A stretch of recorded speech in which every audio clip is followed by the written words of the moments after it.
लाडके आमदार किरणजी लामटे, सीताराम गायकरजी, पद्मश्री राहीबाई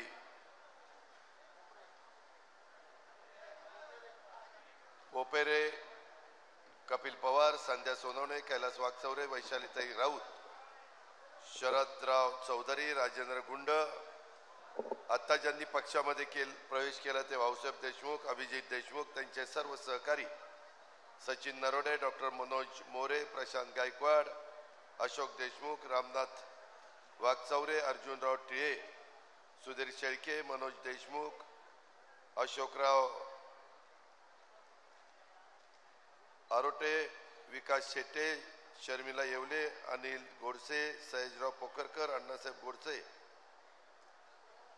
भाऊसाहेब नवले, बांदास तिकोडे, पुष्पाताई लामटे, विनायक धुमाळ, अक्षय आबाळे, बांदास डोंगरे, गोरक्ष मालुंजकर, रावसाहेब वाळुंज, उषवाताई निगडे, उज्ज्वलाताई राऊत, नीताताई आवारी, भीमाताई रोकडे, सुजाताताई भोर, बबनराव वाळुंज, प्रकाश नायकोडी, भीमाशंकर कवडे, पोपटशेठ दराडे, आरिफ शेख, तसंच उपस्थित असणारे आमचे सर्व व्यापारी, सर्व मायमाऊली, सर्व उपस्थित माझे बांधव, माझ्या अकोलेच्या विधानसभा मतदारसंघातले आलेले सगळे आदिवासी, बिगर आदिवासी सहकारी, पत्रकार मित्र, बंधू भगिनींनो, माझ्या तरुण मित्रांनो, थोडासा यायला उशीर लागला मला. ही सभा झाल्यानंतर संभाजीनगरला एक महत्त्वाची सभा आहे, मुख्यमंत्री पण तिथे येणार आहेत, त्याच्यामुळे मला तिकडं वेळेमध्ये जायचं आहे. आज अतिशय उत्साहाने आपण सगळ्यांनी आम्हा लोकांचं स्वागत केलं, त्याबद्दल अकोलेकरांना मनापासून धन्यवाद देतो. जनसन्मान यात्रेच्या निमित्तानं माझ्या अकोलेच्या परिसरामध्ये येत असताना मला डॉक्टर लामटेंनी सांगितलेलं होतं की दादा, बरीच विविध विकास कामाची भूमिपूजन आणि लोकार्पण अशा प्रकारचे कार्यक्रम मला घ्यायचे आहेत आणि तुम्ही मला वेळ आचारसंहिता लागायच्या आत द्या. आणि त्याच्यामुळे आज थोडासा उशीर का झाला तर हेलिकॉप्टर उडू शकत नव्हतं, ढगाळ वातावरण होतं आणि त्याच्यामुळे बाय रोड यावं लागलं, त्याच्यावर तिथं जास्त वेळ गेला, नाही तर आत्तापर्यंत कार्यक्रम संपला असता. बरं, पायलटला म्हणलं बाबा असू दे ढगाळ वातावरण, चल जाऊया. तो म्हणला दादा गेल्याच आठवड्यात ढगाळ वातावरणात एक हेलिकॉप्टर पडलं आणि तिघाच्या तिघं वारलेली आहेत. तसं सांगितल्यावर मी आपला गप्पा बसलो, म्हणलं चला गाडीनं. मित्रांनो, कधी कुणाचं काय होईल ते काळाच्या नियतीच्या पुढे तुम्हाला मला सांगता येत नाही. फक्त आईबापाच्या पोटी जन्माला आल्यानंतर लोकांच्या भल्याकरता, कुटुंबाच्या भल्याकरता, परिसराच्या भल्याकरता आपण काम केलं पाहिजे, ही आपली परंपरा आहे. शिवाय शाहू फुले आंबेडकरांच्या विचारधारेने आपण सगळेजण पुढे चाललेलो आहे. आज या कार्यक्रमाच्या सुरुवातीलाच मी क्रांतीवीर भगवान बिरसा मुंडा यांच्या कार्याचं, त्यांच्या शौर्याचं, त्यागाचं स्मरण करतो आणि आद्य क्रांतिकारक राघोजी भांगरे यांना देखील वंदन करतो. अकोला तालुक्याच्या श्रद्धास्थान माता कळसुबाई, भगवान अगस्ती ऋषी, श्री भगवान अमृतेश्वर आणि श्री गोरक्षनाथाच्या चरणी देखील मी या ठिकाणी वंदन करतो. आज आपल्या तालुक्याच्या आणि शहराच्या आणि इथल्या जनतेच्या भल्याकरता काही महत्त्वाच्या गोष्टी आमच्या डॉक्टर किरण लामटेंनी पाठपुरावा करून केलेल्या आपण पाहिलेल्या आहेत. एक तर अकोलेचा बस स्थानकाचा प्रश्न, तिथं काम आपण केलंय. बाजार तर लोकार्पण, जिथं तुम्ही बसलाय त्या परिसरामध्ये. धुमाळवाडी रस्ता, उपजिल्हा रुग्णालय, मला आता डॉक्टर सांगत होते की दादा आहे ते रुग्णालय आता आम्हाला अतिशय कमी पडतं, फार मोठ्या प्रमाणावर ओपीडी आहे आणि आमच्या दुर्गम भागातनं लोक येतात, त्यांना चांगल्या प्रकारच्या सुविधा आम्हाला द्याव्याशा वाटतात, परंतु इमारत कमी पडायला लागली. आणि आम्ही ठरवलं, अकोलेकरांनो, यंदा अर्थसंकल्प सादर करत असताना मी अनेक गोष्टी डोळ्यासमोर आणल्या. एक तर पाठीमागच्या काळामध्ये कोरोनाचा काळ गेला, त्यावेळेस डॉक्टरचं महत्त्व, आरोग्याचं महत्त्व, हॉस्पिटलचं महत्त्व, ॲम्ब्युलन्सचं महत्त्व हे आपल्याला सगळ्यांना समजलं आणि त्याच्यामुळं सगळीकडं ॲम्ब्युलन्स ज्याचा उल्लेख डॉक्टरांनी आपल्या भाषणात केला. अनेक ठिकाणी चांगली चांगली उपजिल्हा रुग्णालय आमच्या गोरगरिबांना मोठ्या हॉस्पिटलमध्ये जाऊन परवडत नाही. परवा एक कार्यकर्ता मला भेटला, त्याची आर्थिक परिस्थिती चांगली होती, त्याच्या घरातलं एक जण ॲडमिट होतं मुंबईला. मी त्यांना म्हणालो किंवा सगळं तुमचं व्यवस्थित झालं म्हणलं बिल किती झालं? तो म्हणला दादा 25 लाख रुपये बिल झालं. आता 25 लाख रुपये बिल सर्वसामान्य गोरगरिबांना परवडणार आहे? आणि त्यामुळं आम्ही त्याच्यामध्ये आयुष्मान भारत योजना ही केंद्राने दिलेली आहे. त्याच्यामध्ये 5 लाखाच्या रकमे एवढं वर्षाला विम्याचं संरक्षण हे आपण त्याच्यामध्ये दिलेलं आहे. त्यामध्ये 70च्या पुढं असणाऱ्या व्यक्तीला 70 का 75 त्याला अधिकचे 5 लाख, कारण वय झाल्यानंतर अनेक प्रकारचे आजार होऊ शकतात आणि त्याकरता खर्च जास्त होतो. तो त्या गरिबाला किंवा वयस्कर माणसाला परवडत नाही, मात्र त्याला तर जगण्याचा अधिकार असतो.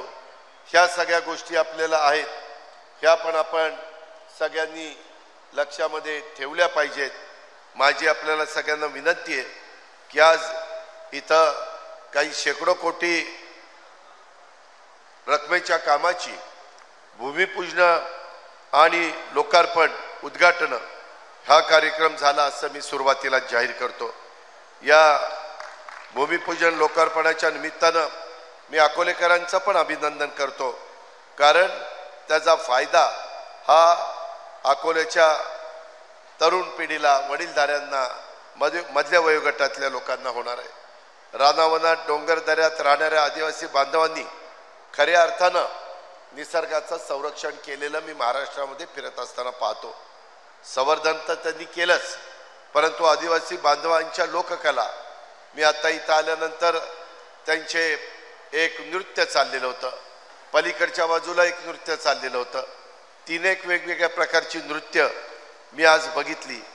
ती लोककला ही आपण जपली पाहिजे. ती लोकसंस्कृती, त्या प्रथा परंपरा निसर्गपूजक आहेत. तेच आपल्या देशाचं समृद्ध अशा प्रकारचं सांस्कृतिक वैभव आहे. निसर्ग संवर्धनातून मानव कल्याणाचा विचार देताना देशभरात राष्ट्र उभारण्याचं काम देखील माझ्या आदिवासी बांधवांनी सातत्याने त्यांचं योगदान आहे. त्या सर्वांचा, आपल्या सर्वांचा मला अभिमान देखील आहे. आदिवासी समाजाने कधी निसर्गाच्या विरुद्ध पाऊल टाकलेलं नाही आहे आणि निसर्गाच्या नियमाप्रमाणे आदिवासी बांधव आपलं जीवन जगत असतो. आदिवासी बांधव कायम जंगलाचं रक्षण केलंय, निसर्गाचा समतोल राखण्याचं काम आदिवासींनी केलेलं आहे आणि त्यामुळं हेच खऱ्या अर्थानं निसर्गपुत्र आहे असं मी तरी मानतो. महाराष्ट्राच्या विकासाच्या वाटेवर नेण्यासाठी ह्या निसर्गपुत्र असणाऱ्या आदिवासी बांधवांना सोबत घ्यावंच लागेल. या संकल्पनेतनं राज्यात स्वतंत्र आदिवासी विभागाची स्थापना झाली आणि या विभागाच्या माध्यमातून आदिवासी बांधवांच्या विकासात मुख्य प्रवाहात आणण्याच्या करता विविध कोट्यवधी रुपयाच्या योजना आम्ही आणलेल्या आहेत. त्याच्यामध्ये सतत आम्ही बसतो. आता परवाच एक गोष्ट घडली, थोडं मनाला वेदना झाल्या, परंतु तो त्यांचा हक्क होता. आमचे नरहरी झिरवाळ असतील, काही इतर आमचे सगळे आदिवासी आमदार असतील, सत्ताधारी पक्षाचे असतील, विरोधी पक्षाचे असतील, त्यांनी त्या पेसाच्या क्षेत्रामध्ये पेसामुळं रखडलेली भरती प्रक्रिया चालू करा अशी मागणी केली. मित्रांनो, अशाच प्रकारचा प्रसंग मागं सर्वसाधारण गटातल्या मुलांच्यावर आलेला होता. या राज्यातल्या पेसा क्षेत्रातल्या विविध पदांच्या भरत्या करता प्रक्रिया आजपासून काही दिवसापासून अडकली आहे आणि त्याच्यावर माझे आदिवासी तरुणी नाराज आहे. पेसा क्षेत्रातील बिगर आदिवासी बांधवांनी कोर्टात धाव घेतली. त्यांचं म्हणणं की ठीक आहे, आदिवासी मुलामुलींना मिळू द्या, आम्हाला पण मिळू द्या, त्यांच्या परीनं त्यांना द्या, आमच्या परीनं आम्हाला द्या. आणि ती कोर्टामध्ये असल्यामुळं पुढं काही करता येईना आणि मग आम्ही त्या दिवशी बसून तोडगा काढला की बाबा ह्याच्यातून कुठंही न्यायालयाचा मान तर राखला गेला पाहिजे. न्यायालयाचा कुठंतरी आम्ही ऐकलं नाही असंही होता कामा नये आणि त्याकरता उद्याच्याला न्यायालयाच्या निर्णयावर अवलंबून आम्ही त्याच्यामध्ये काही निर्णय घेतले। त्यामध्ये या सगळ्यांशी आम्ही चर्चा केली आणि आदिवासी आमदारांनी पण सांगितलं ठीक आहे, ह्या रस्त्याने जायला आमची हरकत नाही आणि त्याच्यातून एक मध्य मार्ग काढायचा प्रयत्न केला। तुम्ही आता इतके जण बसलाय, माझ्याकडे राज्याचे अर्थ तिजोरीची चावी आहे, विभाग आणि नियोजन विभाग माझ्याकडे आहे। आता बोलत असताना माझ्या आधी अनेकांनी प्रास्ताविक केलं।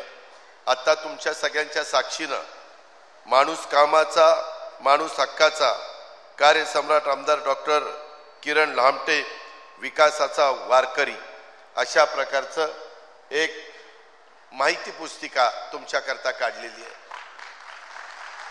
हे केलं, 5 वर्षात काय केले ते दिलंय आणि जनतेच्या आशीर्वादातून पुढे 5 वर्षाच्या करता आम्ही काय करणार आहे तेही सांगण्याचा प्रयत्न केलाय। जे केलं त्याच्यात अकोलेकरांनो मला 5 वर्षामध्ये 3च वर्ष कामाची मिळाली। पहिल्या 2.5 वर्षात वर्षभर तर करोनात गेलं, नंतर आम्ही 1 वर्ष सत्तेमध्ये नव्हतो, 5 वर्षात 2 वर्ष वाया गेली, 3 वर्ष राहिली। 3 वर्षात तुमच्या या बहादर रुबाबदार डॉक्टर लहामटेंनी माझ्या मागे लागून, आमच्या मंत्र्यांच्या मागे लागून आपला कायापालट करण्याच्या करता 2500 कोटी रुपयाची कामं मंजूर करून घेतली। 2500 अकोलेकरांनो, मी अति सांगत नाही, परंतु मला ती 2 वर्ष वाया नसती गेली तर आणखीन मी तुमच्याकरता कामं करू शकलो असतो, आणखीन मी तुमच्याकरता निधी देऊ शकलो असतो। कारण करोनाच्या काळामध्ये सगळं अर्थचक्र थांबलं, अकोलेची बाजारपेठ थांबली, दुकानाला धंदा नव्हता, लॉकडाऊन होतं, काही कारखाने बंद पडले, 3 शिफ्टचे कारखाने 1 शिफ्टमध्ये आले। करायचं काय? सगळी सोंग करता येतात, पैशाचं सोंग नाही ना बाबा करतायत। मलाही कळतं गरिबाला दिलं पाहिजे, मलाही कळतं माझ्या बळीराजाला दिलं पाहिजे, मलाही कळतं माझ्या आदिवासी समाजातल्या बांधवांना भगिनींना दिलं पाहिजे, पण हे करत असताना राज्याच्या तिजोरीमध्ये वर्षभरामध्ये किती टॅक्स येतो आणि मग त्याच्यातनं पगार, पेन्शन आणि कर्ज हे जे पैसे जाऊन जे पैसे राहतात त्याच्यातनं मला विकास करावा लागतो, त्याला पैसे द्यावे लागतात। त्याच्यातून रस्ते, त्याच्यातून लाईट, त्याच्यातून पाणी, त्याच्यातून बस स्थानक, हॉस्पिटल, प्रशासकीय इमारती, पोलीस स्टेशन, तलाठी कार्यालय, किती नावं सांगू, हे सगळं करावं लागतं। आज देखील मला इथं आल्यानंतर इथं सांगण्यात आलं की दादा तुम्ही भंडारदरा निळवंडे धरण पाणी संयुक्त जल व्यवस्थापन त्याच्या संदर्भात आम्हाला निळवंडे धरण पर्यटन विकासासाठी चांगल्या पद्धतीनं नौका विहार जलक्रीडा सुविधा द्या। बरोबर आहे, तुम्हाला माहित नाही माय माऊलींनो, बांधवांनो, आता मी कोयनेच्या ठिकाणी तापोळ्याला दिलेले, तिथं कोयनेचं प्रचंड मोठं पाणी, लोक जातात सुट्टीला, पर्यटनाला जातात, आनंद घेतात, फॅमिलीला नेतात, मुलाबाळांना नेतात। त्याच्यातनं मी आता उजनीला मंजूर केली, त्याच्यामधनं विदर्भात मी त्या ठिकाणी असलेल्या गोसीखुर्दला मंजूर केलं। हे आता कामं सुरू झाली, आपल्यातले काही मी लोक नेईल, ते दाखवीन आणि ते आपल्या इथं रोजगार देणारच काम आहे। त्याचं अनुकरण धरणाच्या सुरक्षिततेला कुठेही धक्का न लावता, कुठेही काही नौका विहार करत असताना पूर्णपणे सुरक्षितता बाळगून त्याच्यामध्ये जे जॅकेट असतं त्या सगळ्या गोष्टी त्या वापरून आपण त्याबद्दल पुढे जाणार आहोत। मी तुम्हाला शब्द देतो की ह्या वेळेस तुम्ही माझं ऐकलं, परंतु 2 वर्ष आपली त्याच्यात वायात गेली, पुढं वायात जाणार नाही। केंद्रात नरेंद्र मोदी साहेबांचं सरकार आलंय, पहिल्या 100 दिवसात मोदी साहेबांनी करोडो रुपयाच्या योजना, आपलं पालघर जसा आपला आदिवासी भाग आहे तसा पालघरला आदिवासी भाग आहे, पालघर आदिवासी जिल्हाच आहे, त्याच्यानंतर तिथं ठाण्याचा काही भाग आदिवासी आहे, त्याच्यामध्ये पालघरच्या परिसरामध्ये वाढवण बंदर दिलेलं आहे। तुम्ही आश्चर्य कराल अकोलेकरांनो, 75 लाख 75,000 कोटी रुपयाचा, पाऊण लाख कोटीचा बंदर आहे. जगातल्या 10 बंदरापैकी एक आहे. 10 ते 12 लाख मुला मुलींना तिथं काम मिळणार आहे. विमानतळ आम्ही तिथं करणार आहोत. हे केलं पाहिजे. हे केल्याशिवाय गत्यंतर नाही. आज डॉक्टर लामटे माझ्या मागे लागायचे, MIDC करा, MIDC करा. आम्हाला इथं पाहिजे तेवढी जमीन नाही मिळाली. MIDCला मोठी जमीन लागती, परंतु जेवढी मिळाली त्याच्यात त्या ठिकाणी MIDC करण्याच्या बद्दलची आम्ही पावलं उचलली. पण माझी विनंती आहे, अजूनही विचार करा. आम्ही चांगला मोबदला देऊ. समृद्धी महामार्ग जात असताना अनेक म्हणले, अरे आमच्या जमिनी जातील, आम्हाला नाही द्यायचं. आम्ही 5 पट मोबदला दिला. जमिनीच्या किमतीच्या 5 पट दिला. सगळ्यांनी जमिनी दिल्या. आज तो नागपूर ते मुंबई महामार्ग जवळपास पूर्णत्वाला गेला. सोय झाली. वाहनं त्या ठिकाणी कमी वेळेमध्ये दूरवर जायला लागली. वेळेची बचत झाली, इंधनाची बचत झाली. हे करावं लागतं. हे केल्याशिवाय गत्यंतर नाही. त्याच्यामध्ये देखील पुढच्या काळामध्ये डॉक्टरशी आणि माझ्या राष्ट्रवादी काँग्रेस पक्षाच्या कैलास असेल, त्याच्यामध्ये सीतारामजी असतील, कपिल असेल, बाकीचे सगळे सहकारी असतील, त्यांची अपेक्षा आहे की हा तालुका पर्यटन तालुका करावा. इथं शहापूर शिर्डी रेल्वे मार्ग वाया अकोला तालुका करून कहता आलं तर ते केलं पाहिजे. पुणे नाशिक नवीन रेल्वे मार्ग, त्याचा एक थांबा हा आमच्या अकोला तालुक्यामध्ये हवाय. त्याशिवाय दळणवळणाचं काम होऊ शकत नाही. आमच्या लोकांना जायचं यायचं म्हटलं तर सोय तर पाहिजे. बरं, सगळ्यात स्वस्त जाणारं येणारं प्रवास कशातला आहे? तो रेल्वेचा आहे. त्याच्यानंतर पाण्यामधला आहे. पाण्यामधनं वेळ लागतो. रेल्वेतनं आता वंदे भारत ट्रेन, काही जण बसला असाल किती फास्ट जाते. आता बुलेट ट्रेन येणार आहेत. काळानुरूप आपल्याला बदललं पाहिजे. आपण बदलतोय. त्याकरता तुमचे आशीर्वाद आम्हाला पाहिजे. त्याकरता तुमची साथ पाहिजे. केंद्रात आपलं सरकार आलेलं विचाराचं, ते आल्यानंतर आम्ही कांदा निर्यात बंदी उठवली. मागं कांदा निर्यात बंदी होती. आम्ही त्यांना सांगितलं नाही, आमच्या शेतकऱ्यांना कांदा निर्यात बंदी उठवली पाहिजे, त्याशिवाय त्याला भाव मिळणार नाही. आता कांद्याचे भाव पहिल्यापेक्षा चांगले आहेत. त्याच्यामध्ये आम्ही त्यांना सांगितलं तांदळावरची बंदी उठवा, निर्यातीची उठवली. त्यांना सांगितलं सोयाबीनला भाव द्या. आता उसाला चांगला भाव मिळण्याकरता त्यांनी 5-6 वेळेला FRP वाढवली. मी त्यांना सांगितलं नुसती FRP वाढवू नका, MSP मिनिमम सपोर्ट प्राइस ती वाढवली पाहिजे. ती MSP वाढवायला सांगितलेली. आता ती वाढवल्यानंतर पण आपल्याला त्याचा फायदा होणार आहे. हे का आम्ही करू शकतो? का तर तिथं नरेंद्र मोदी, अमित शहा, पियुष गोयल, नितीन गडकरी, कृषी मंत्री शिवराज सिंह चौहान कालच पोहरादेवीच्या तिथल्या कार्यक्रमाला आले होते. हे आमच्या ओळखीचे. विरोधक उद्याच्याला सांगतील ते आमचं ऐकत नाही. म्हणून विरोधकांचा विचार करू नका, सत्ताधारी पक्षाचा विचार करा, कारण त्याच्यातनं आपलाही फायदा होणार आहे. आम्ही केंद्राकडे जाऊन कमी व्याजाने पैसे आणू शकतो. जो चंद्रबाबू नायडूने आंध्र प्रदेशमध्ये आणि नितीश कुमारने मध्य प्रदेशमध्ये नेला, बिहारमध्ये नेला, चुकून मी मध्य प्रदेश म्हणलं, बिहारमध्ये, ते तिथले मुख्यमंत्री आहेत, तसं आम्ही पण आणू. आज आम्ही जे काही अतिवृष्टी झाली, काही ठिकाणी पावसामुळे पिकं वाया गेली, त्याच्याकरता NDRF SDRF कडनं सगळ्यात जास्त निधी केंद्राकडनं आम्ही आणला. का तर तिथं ओळखीचे लोक आहेत. जर त्या विचाराचेच लोक इथं असतील तर कामं होणार आहे. नसतील तर हे निवडून येणारे म्हणतील आमचं तिकडं सरकार येईल तेव्हा बघू. अरे 4.5 वर्ष वाया जातील ना. इथं वेळेचं महत्व आहे ना. आज माझ्या मायमाऊली इथं इतक्या आल्या.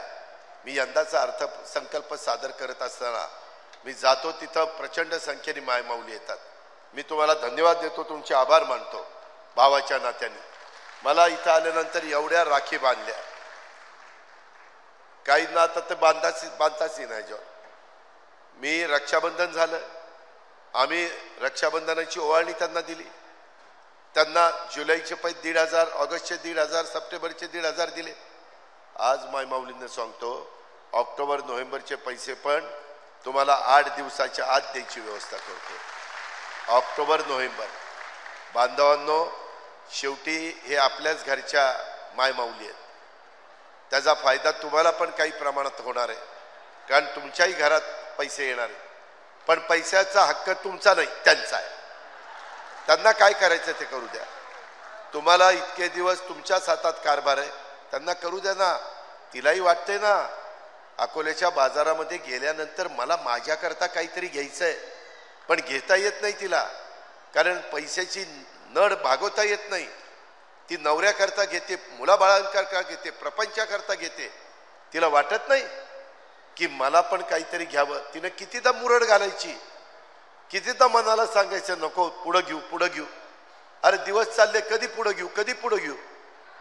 त्याकरता आम्ही योजना सुरू केली, आमची टिंगलटावाळी केली. विरोधक कोर्टात गेले बंद करायला. काय वाईट आहे? जर माझ्या गोरगरीब आणि गोरगरिबांच्या मायमाऊलींना देतोय ना, 2.5 लाखाच्या आतमध्ये उत्पन्न असणाऱ्यांना देतोय. मी आता काहींना भेटतो, माऊली बहीण, लाडकी बहीण पैसे मिळाले का? वय दादा मिळाले पैसे. ते हसते, चेहऱ्यावर आनंद दिसतो, समाधान दिसतं. ते तर आम्हाला पाहिजे. रडका चेहरा बघून काय करता? सगळ्यांनी समाधानाने जगा ना. ते जगण्याच्या करता काय कमी पडते ते सांगा ना. आपण आहोत ना. आपण त्या संदर्भामध्ये आज केंद्र सरकार देखील, काल आम्ही पंतप्रधानांच्या बरोबर होतो, करोडो रुपयाच्या कामाची भूमिपूजन उद्घाटन केली. कुठं मेट्रोची कामाची उद्घाटन, कुठं त्या ठिकाणी मराठी भाषेला अभिजात भाषेचा दर्जा दिला. फार मोठं काम आपलं झालं. वर्षानुवर्ष कुणी करत नव्हतं. आज तुमच्या माझ्या भाषेला एक मान सन्मान प्रतिष्ठा मिळाली. हे झालं नव्हतं. अनेक सरकार आली आणि गेली, परंतु नुसतंच खोटी आश्वासनं दिली. आज माझ्या माऊलींना जशी मदत केली तसं वर्षाला ह्यांना 3 गॅस सिलेंडर आम्ही मोफत देणार आहे. मी आत्ताच माहिती मागवली. पात्र 70 लाख आहेत. अजून काही कागदपत्राची अपूर्तता राहिली. 41 लाख कुटुंबांना 285 कोटी रुपयाचं वाटप केलं आणि 4 महिन्यातनं 1 गॅस सिलेंडर आम्ही त्यांच्या अकाउंटला पैसे पाठवतोय. आता वर्षातनं 4-4-4 12 महिने ह्याच्यातनं त्यांचं सगळं भलं होणार आहे असं मला माझा दावा नाही आहे. पण काही ना फुल ना फुलाची पाकळी. जर एखादीला 6 सिलेंडर लागत असतील वर्षाला, 3 तिच्या पैशाने घेईन, 3 आमच्या पैशाने घेईन. आमच्या म्हणजे सरकारच्या. ते आम्ही केलंय. ह्याच्या आधी कुणी केलं नाही. आम्ही गरिबांच्या मुली शिकत नाहीयेत कॉलेजला. आदिवासींच्या मागासवर्ग वाटतं की माझे आई वडील गरीब म्हणून मला शिक्षण घेता येत नाही. आता तिला पण फ्री शिक्षण देण्याचा निर्णय घेतलाय. गरिबाच्या घरातल्या मुलीला कॉलेजचं शिक्षण फ्री. काय वाईट केलं? तिला शिकायचा अधिकार नाही? आम्ही त्या ठिकाणी पुण्यश्लोक अहिल्यादेवी होळकर, रमाई माता, राजमाता जिजाऊ, क्रांतीज्योती सावित्रीबाई फुले, ताराबाई महाराणी यांची नावं घेतो, यांचा आदर्श डोळ्यासमोर ठेवतो. परंतु आज देखील या काळामध्ये आमची गरिबाची मुलगी कॉलेजचं शिक्षण घेऊ शकत नाही. ही आमच्या शिवशाहू फुले आंबेडकरांच्या महाराष्ट्राची शोकांतिका नाही का? मग त्याच्यामध्ये 2-3 हजार कोटी गेले तरी काय वाईट आहे? गरिबाची मुलगी शिकली तर ते कुटुंब पुढे शिकतं, पुढे येतं. ह्याचा विचार आम्ही केला. गरिबाला त्या 1,500ची किंमत माहिती आहे, श्रीमंताला काय माहिती? ह्या गोष्टीचा विचार आपण करा. आमचे विरोधक म्हणले, त्यांना पोटात दुखायला लागलं, अरे आता कर्ज काढलं. अरे मी 10 वर्ष या अर्थसंकल्प सांभाळतोय. 10 वर्ष महाराष्ट्र राज्याचा अर्थसंकल्प सांभाळतोय. जे राज्याला झेपेल हेच द्यायचा मी प्रयत्न केलेला आहे. उगीच ऋण काढून सण साजर करणारा मी नाही. ही गोष्ट लक्षात ठेवा. आणि त्याच्यामध्ये हे निवृत्ती बागुजी रेवगडे आहेत का इथं? हे बिल कुणी दिलं?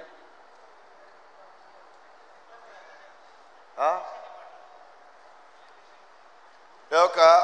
मी मधल्या काळामध्ये सांगितलेलं होतं. माझे बांधव म्हणले की लाडक्या बहिणी आम्ही काय दोडके आहेत का? दोडके नाही, तुम्ही पण लाडक्या.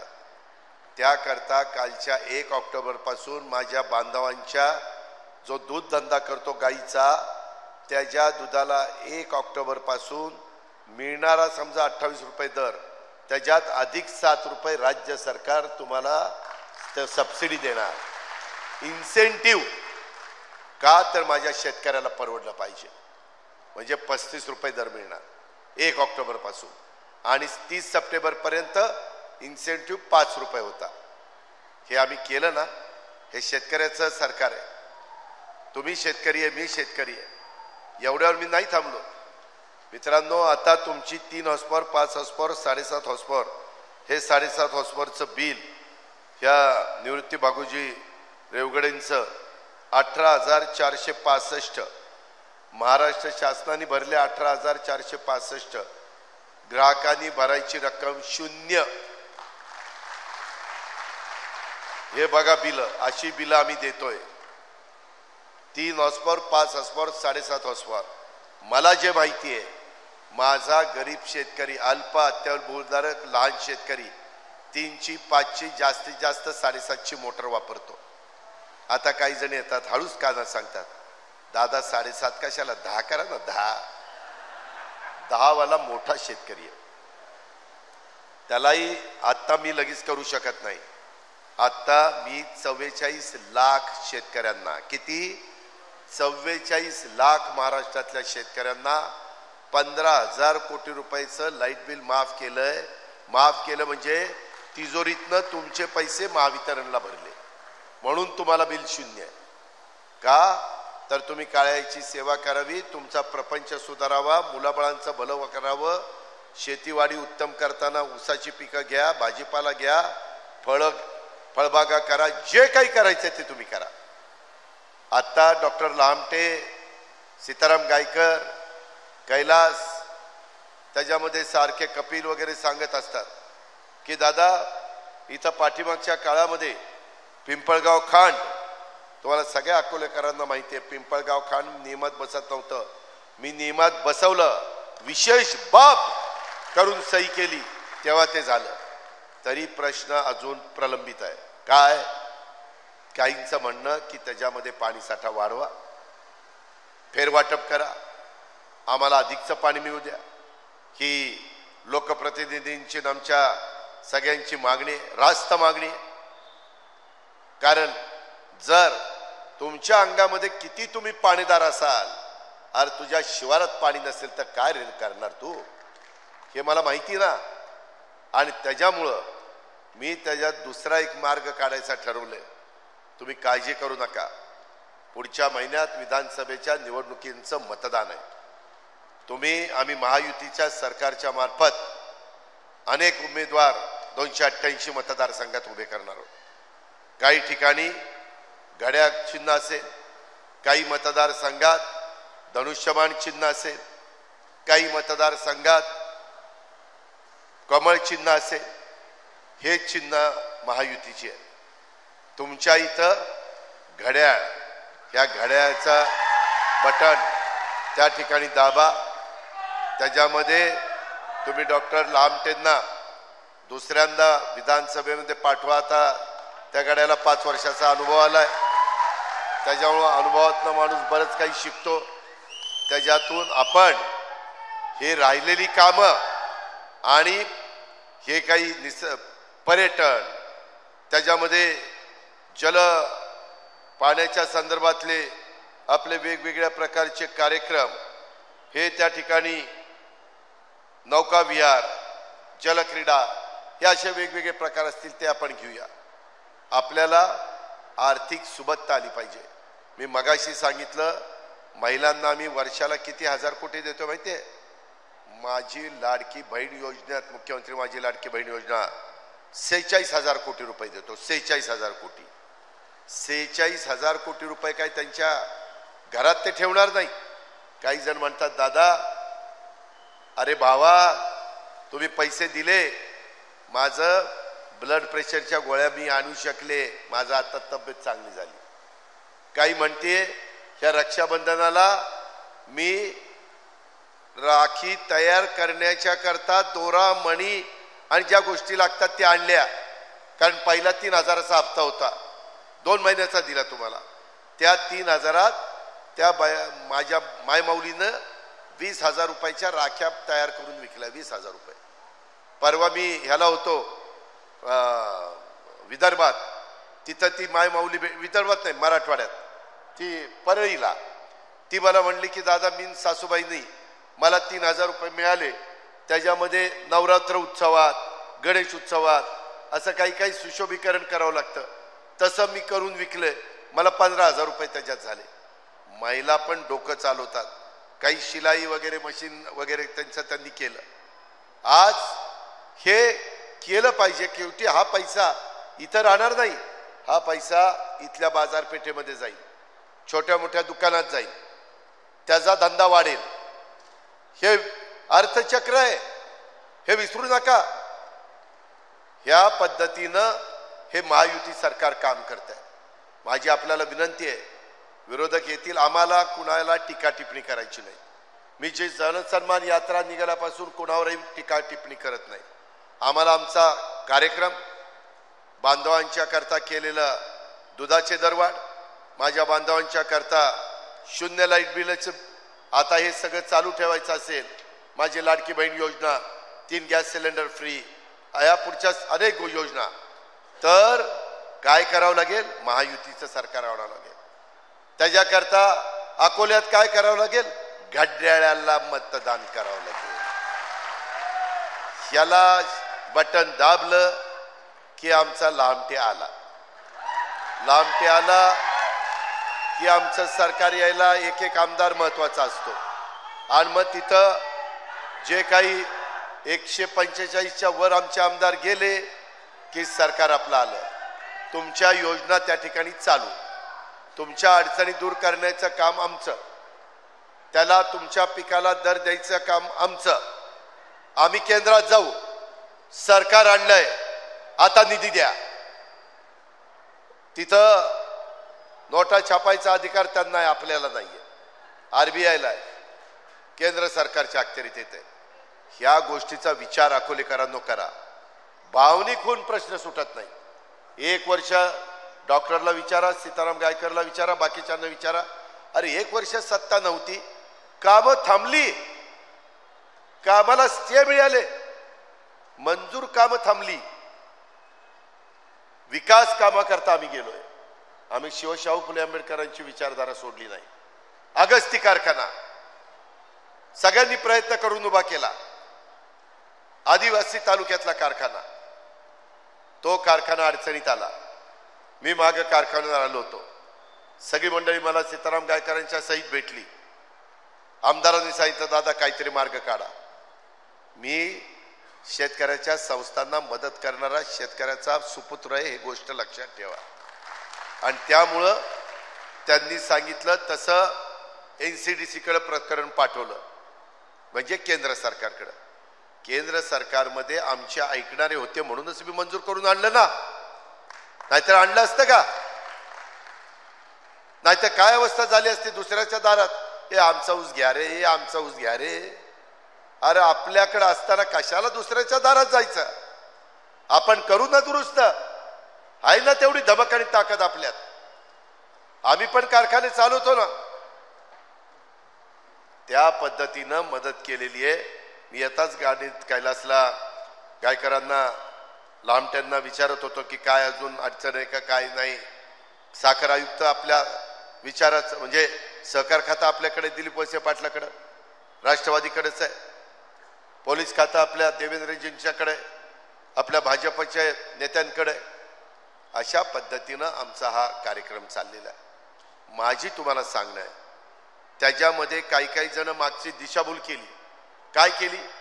मागासवर्गीयांना, आदिवासींना सांगितलं अब की बार 400 पार 400 पार. आता म्हणले घटना बदलणार, आरक्षण काढणार, संधी जाणार. अरे म्हणलं कोण सांगतंय काय, कुणी खोटं बोलतंय राव? शेवटी मला सांगावं लागलं, जोपर्यंत चंद्र आणि सूर्य आहे तोपर्यंत आरक्षण. घटनेचे शिल्पकार डॉक्टर बाबासाहेब आंबेडकरांच्या आरक्षणाला कोणी मायेचा लाल धक्का लावू शकत नाही.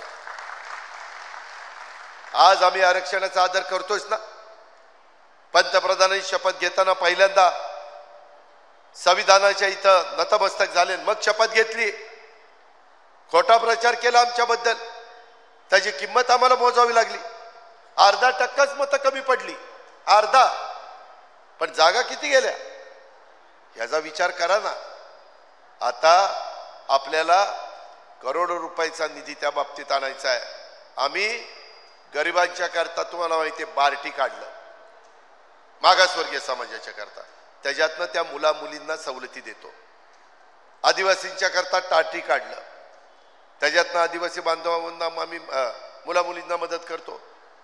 काही वर्गाकरता अमृत काढलं, अमृत संस्था, तुम्हाला माहिती ना. त्या अमृत त्या संस्थेतनं त्या मुला मुलींना, मराठा समाज आणि यांच्याकरता सारथी काढलं, त्याच्यातनं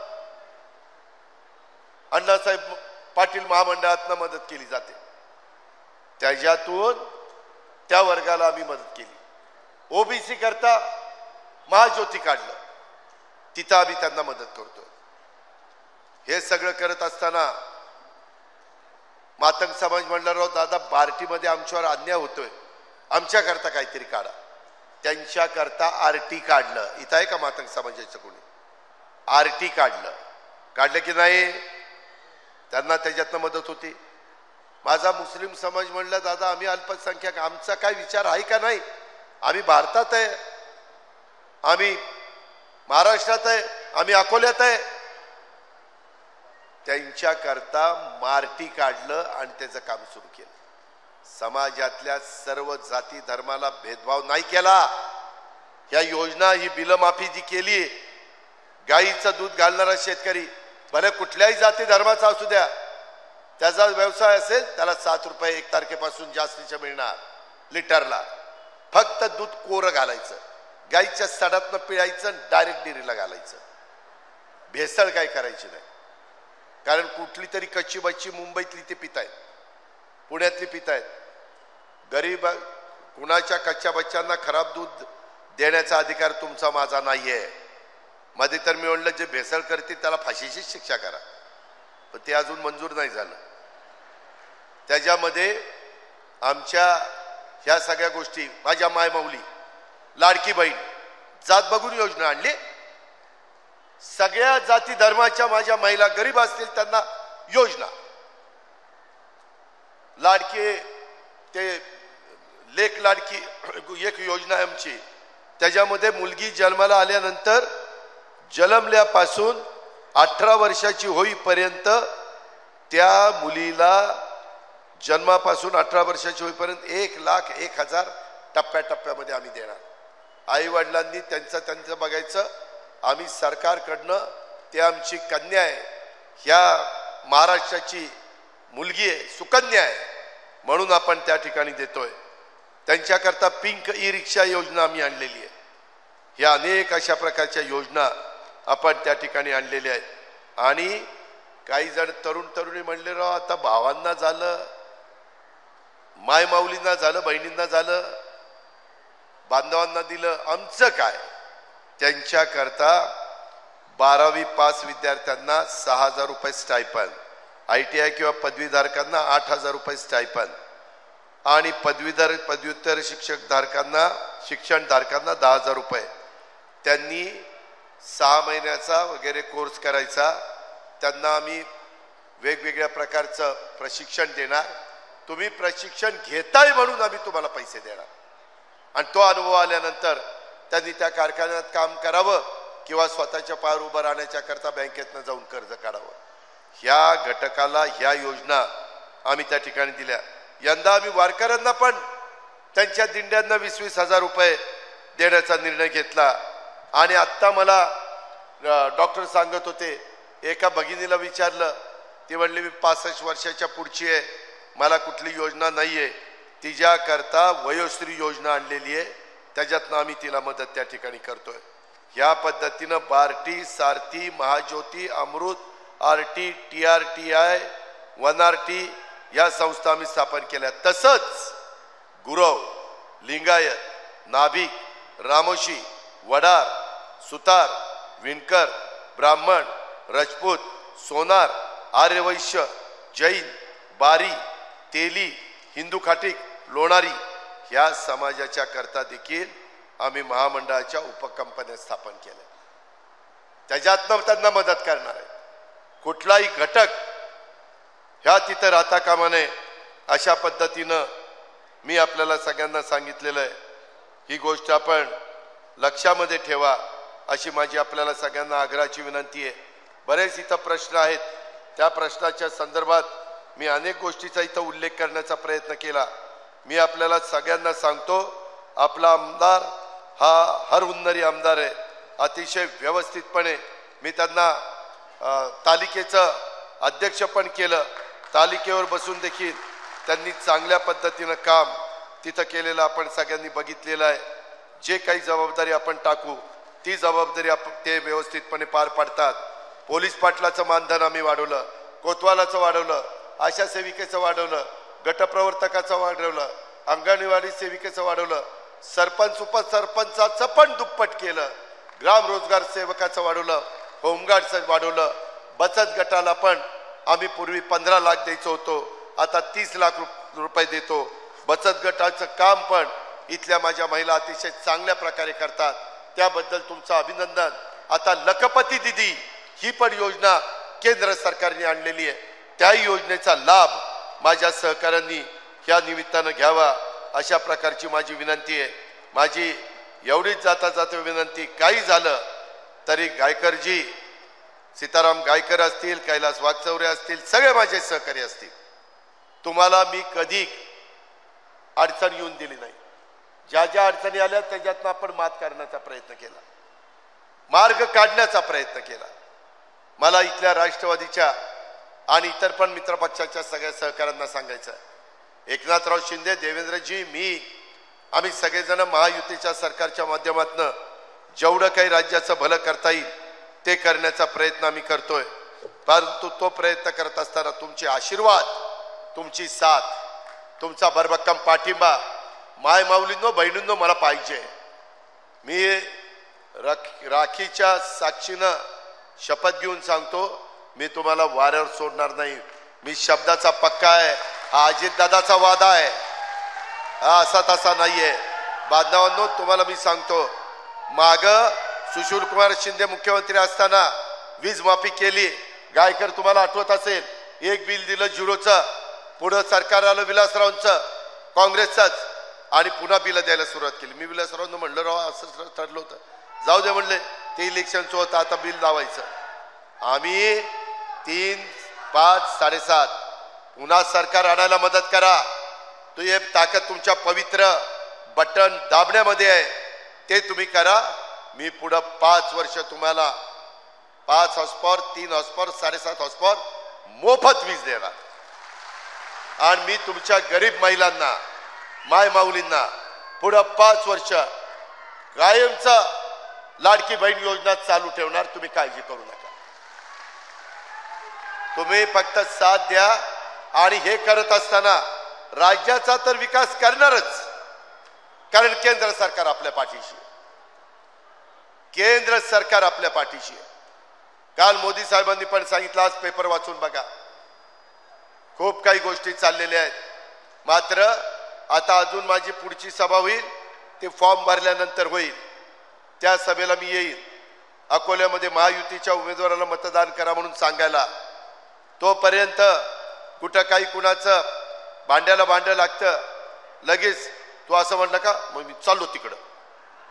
तिकडचा काही नाराज झाला, तिकडून निघतोय, चाललो इकडं. इकडं तिकडं करून प्रश्न सुटणार नाही.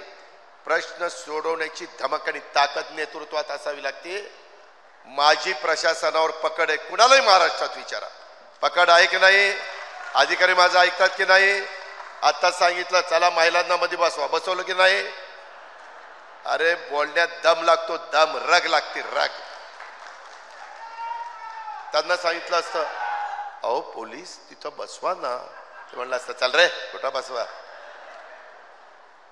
काम करून घेण्याची पण नॅक लागते, आणि ती तुमच्या आशीर्वादामुळं आम्हाला 35 वर्षात आली आहे. त्याच्यातनं अजून राज्याचं, शाहू फुले आंबेडकरांच्या महाराष्ट्राचं आपल्याला भलं करायचंय. करताना सगळ्या जाती धर्माला बरोबर घेऊन जायचंय. अल्पसंख्याकांनो, असा कुणी वाटून घेऊ नका की उद्याच्याला आम्हाला कुणी आधार देणार आहे का नाही. तुम्हाला राष्ट्रवादी काँग्रेस पक्ष आधार देणारा पक्ष आहे हे मी अल्पसंख्याक समाजाला अधिकारवाणीने सांगतो. आपण सगळे भारतीय आहोत. 18 पगड जाती 12 बलुतेदारांना घेऊन शिवाजी महाराजांनी हिंदवी स्वराज्याची स्थापना केली होती. हे आपण कदापि विसरता कामा नये. सगळ्या जाती धर्माचे लोक त्याच्यात होते. त्याच पद्धतीनं आता इथून पुढे देखील जाताना सगळ्या जाती धर्माच्या समाजाला बरोबर घेऊन हा महाराष्ट्र देशामध्ये वेगवेगळ्या योजनांच्या मध्ये पहिल्या क्रमांकाचं राज्य आपल्याला ठेवायचं आहे आणि त्याच्यातून आपलं भलं करून घ्यायचं आहे. ते करा असा विनंती करतो. असं आपल्याला सगळ्यांना आव्हान करतो. आपण प्रचंड संख्येने आला त्याबद्दल आपल्याला धन्यवाद देतो. जय हिंद, जय महाराष्ट्र, जय महायुती.